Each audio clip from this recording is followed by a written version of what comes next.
Hello, hello. Welcome back to my channel, Chantel Stuff. Your girl, Audra Chantel here, back again with another video. I like to say Audra Chantel because a lot of people call me Audra and a lot of people call me Chantel. A lot of people from different schools call me Audra and different schools call me Chantel because I actually went to a couple of high schools and all of that. So it's like, you got different sets of people calling you different things. My family mostly calls me Chantel. Some calls me Audra. At work, they call me Audra. All my life, really, I usually just, introduce myself as Chantel. So I changed it up a little bit whenever I went into my profession, and I was like, well, I'm gonna be called Audra, but guess what? After I've been there since 2012, I am going to have my business cards changed. And I'm going to have them say Audra Chantel Clark instead. Say the whole thing because people will call and ask for Chantel. And some people are like, I don't know who that is. Or they'll give it to the calls to one of my coworkers. Her name sounds like mine's, spelled just the same. It looks like Chantel. Hers says Chantel. So I'm like, I just to keep down the confusion and just so people know that it's me. Boom, I'm going to give it to them. Today I'm kind of excited because, like I told y'all before, it don't take much to get me excited, and I'm excited today because we're having like fun Fridays. We have fun Fridays at our job, and it's the first Friday of every month. And today is where your favorite hoodie day. So I got on my favorite hoodie. Like, seriously, I only got like 3 hoodies because I'm just not like a really hoodie type chick. So I have only one sweatshirt hoodie. And I usually wear it like when, I'm going to like fall festivals or I'm doing stuff outside and I don't want to have a bulky coat on or whatever. So I'm doing a little bit of gardening or whatever, like in the spring sometimes, how you're getting ready, to plant. Well, it's cool out there, so I'll wear my sweatshirt. And so I got it. It's like dingy. It looks like crazy. It's like, even though it's clean, it just looks ratty. And then I think I might have, well, I'm going to say like I washed it, but my husband, he does the laundry. And I think maybe a towel got in with it and it got like little lint balls on it.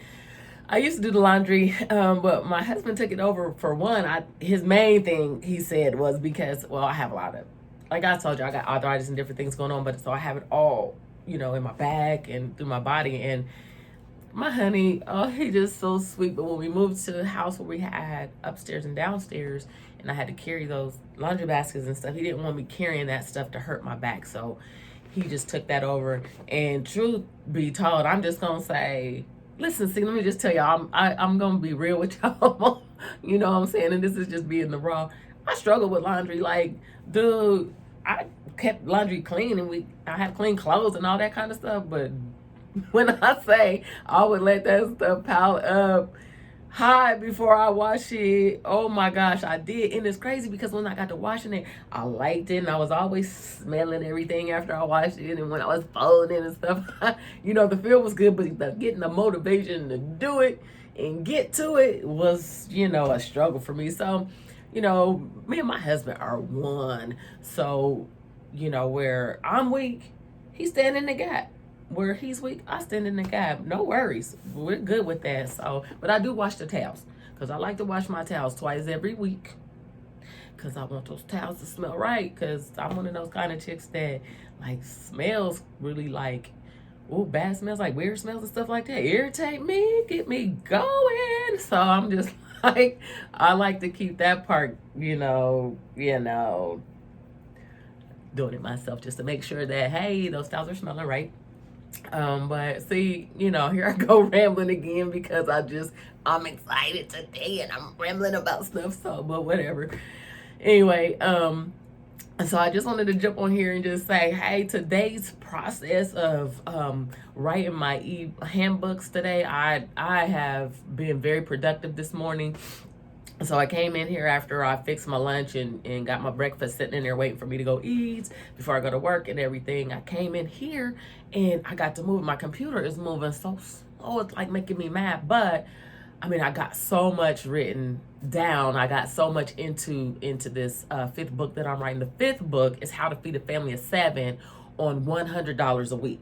Just let me tell you, me and my husband were raising our kids through the economy crash of 2008, and I don't know if it, who remembers what and all of that. Oh, excuse me. Ooh. Excuse me. So, whoa. Sorry, there's another one. First of all, I'm trying to just remember everything about myself to tell you all. Can't get it all out in one video. I'm just not going to think about everything in one video and say, hey, blah, blah, blah, blah, this is me. And then I'm done and can move on. So I'm going to remember things and think of things to tell you as I go. But I deal with allergies year round. So I'm allergic to dust, mold, mildewy, pollen. Those are the type of allergies that I have. And it's so crazy that I have a pollen allergy because I love flowers. Plants, of course, they don't bother me because they don't have the pollen, but I love flowers. So I'm always putting my petunias. Name all my flowers all year round. I got all kinds of flowers that I like to put outside. I just suffer through it. I'm out there just like, it's the happiest sneezes that you can have in the world. So, but anyway, so excuse me, that's about me sneezing. But I have been very productive this morning in writing that book. And as we were living through that first economy crash of 2008, I mean, my husband, he was laid off from his job. I was a fully commissioned loan officer at the time. I worked on loans for like a whole year, and I made $0. So it was really rough. My husband was receiving a small amount of unemployment and all that kind of stuff. I was receiving a small amount of it. But, with all of those kids and us, 2 adults, it just wasn't enough, money or whatever. We did find other jobs, but they were paying us drastically less than the jobs that we had before. So when I say I felt the poorest I ever felt in my life, I mean, I felt that, but I was that. We were freaking poor. And so we had to make it work. So that's what that book is about, because after we did the budget, that's all we had for household and personal necessities and food was $100 a week. And I had to maximize that.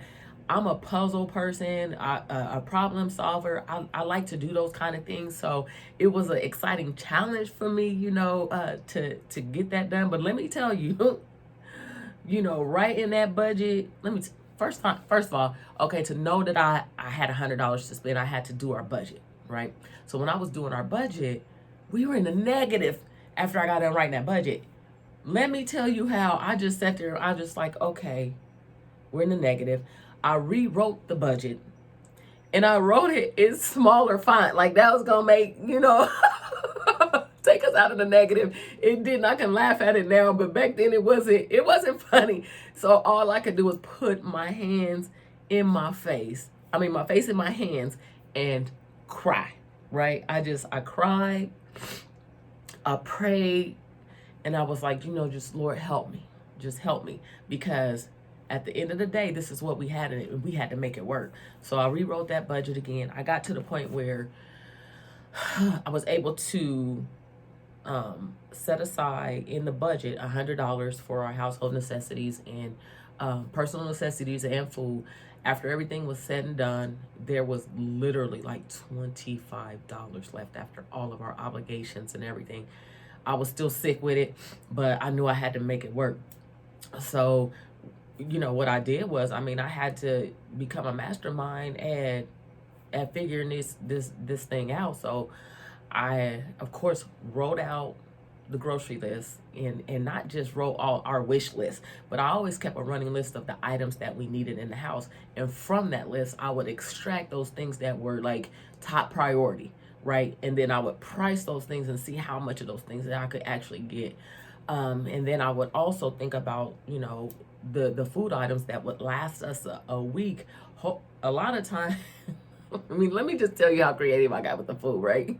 So I did a lot of course, with a family that big, I had to do like pot meals, casseroles, things like that. And I had to buy the cheapest stuff that I could. So I had to shop several stores in order to maximize our funds, because I couldn't just get everything at one store, because some things were cheap at this store and expensive, and some of the other things that I needed at that same store were more expensive but cheaper somewhere else. So I had to go other places. I was creative with how I saved by shop and sell items. I learned how to use coupons and how I could use multiple coupons on one sell item. Let me just tell you, using a coupon on a sell item is a win-win, like score 64 anyway, right? But I learned that you can use multiple coupons on the same product if the coupon is sourced different places. Like stores have store coupons. And then on top of those store coupons, you can use the manufacturer's coupons too. So boom, I was able to do that too on sell items, and man, I was able to save us a lot. But at that time, the cheapest meat was chicken leg quarters. So I bought chicken leg quarters because they would literally like almost like 99 cents or less a pound. So I can get like a huge bag of chicken leg quarters for just a small amount of money. So leg quarters it was. So when I say we had fried chicken, barbecue chicken, we had chicken and dumplings, chicken and noodles, chicken and casseroles, chicken and rice. You just name it, baked chicken. We just whatever I could do with chicken, I did. And I tried to make meals where it would at least last us 2 days. If I can get 2 meals out of it, it'll be great. Sometimes I would make one meal, and then on the next day I would take that same meal and turn it into something new, a different dish. I just add some vegetables or make something different, just to keep my family feeling like they I don't know, keep them from being burnt out on the same stuff. But man, I tell you, it was not easy, but we were able to do it. And people were just thinking like, when my husband would tell them things at work about how he was like, my wife, she's only spending $100, a week, and she's making it happen. And we're all fed. We have our personal necessities and household necessities. Like, what in the crap, how's she doing it? Man, let me tell you, it wasn't easy, but it was doable. And that's what I was able to do, doing all of that stuff, especially with the snacks. You gotta have snacks for your kids. Heck, I like snacks, but I had to get creative with the snacks. So most of my snacks were homemade. So instead of buying boxes of packs of peanut butter crackers, I just buy a big jar of peanut butter, and I buy the crackers, and I make the peanut butter cracker sandwiches for my kids. Stuff like that. I would invent stuff to make. Like, I took like some vanilla wafers, and I took strawberry cream cheese, and I put the cream cheese on the vanilla wafers, and I put it in a Ziploc bag, and I put them in a refrigerator, right? So I set them in there, and just for a few hours or whatever, and they got soft. And then I would give those to my kids as a snack. I mean, it was just like almost like those little cakesters that Hostess make. That's what it reminded me of. But they were like super stinking good. Got the idea off of somebody years ago when I used to work at a Kroger when I was 18 years old. Somebody had mentioned that or something like that, and or had it around me, and I remembered it, and I did it for my family, and it was a win. So so those are some of the kind of things that I did. I learned that name brand was not going to be the way that I was able to go all the time.